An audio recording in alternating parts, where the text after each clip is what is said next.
Sahabat Salman, pasti kita semua berharap dong negara kita menjadi sebuah negara maju. Salah satu syarat sebuah negara menjadi sebuah negara maju adalah 14% dari jumlah penduduknya itu adalah harus menjadi pengusaha. Jumlah penduduk Indonesia yang menjadi entrepreneur itu hanya 3%. Tapi sahabat Salman, untuk menjadi pengusaha itu tidak mudah. Mengapa tidak mudah? Karena seringkali ketika kita berwirausaha atau berentrepreneur, bahwa apa yang kita rencanakan, apa yang kita harapkan, apa yang kita ekspektasikan itu tidak sesuai atau tidak sama dengan realita yang terjadi.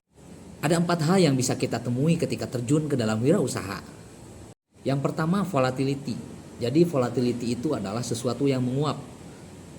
Bisa jadi apa yang kita anggap bernilai sekarang itu suatu saat menjadi tidak bernilai. Jika volatilitas itu kita sematkan pada value atau nilai perusahaan kita, maka nilai perusahaan kita pada satu waktu mungkin memiliki value yang tinggi, di waktu yang lain mungkin ada gejolak ekonomi dan lain sebagainya, mungkin berkaitan dengan hal-hal yang di luar jangkauan kita, maka nilai perusahaan kita bisa menjadi turun.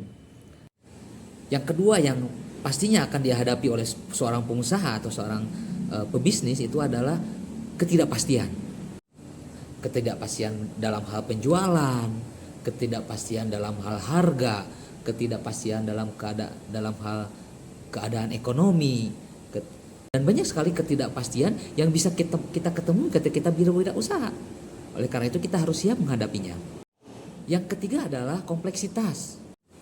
Mungkin ketika pertama kita terjun berwirausaha atau ketika kita pertama terjun berbisnis hanya memiliki satu keahlian saja, misalnya memproduksi sesuatu. Ketika kita terjun ke dalam wirausaha, tidak cukup hanya memiliki satu kemampuan, tidak cukup hanya memiliki satu keahlian. Kita harus bisa berbagai macam hal, dari mulai mencari investor, kemudian memproduksi, mencari tenaga kerja, mengatur keuangan, mengatur pemasaran, memelihara pelanggan. Bahkan kita harus terus-menerus berinovasi. Karena mungkin saja produk yang kita produksi itu laku pada beberapa bulan, kemudian bulan-bulan berikutnya tidak ada lagi yang membeli karena konsumen mungkin menyukai produk lain, atau ada kompetitor, atau ada tren lain yang menggantikan produk dari kita. Oleh karena itu, kita harus terus selalu berinovasi. Dan yang keempat adalah ambiguitas. Seringkali kita menemui sesuatu hal-hal yang ambigu yang mengakibatkan kita itu menjadi sulit untuk mengambil keputusan.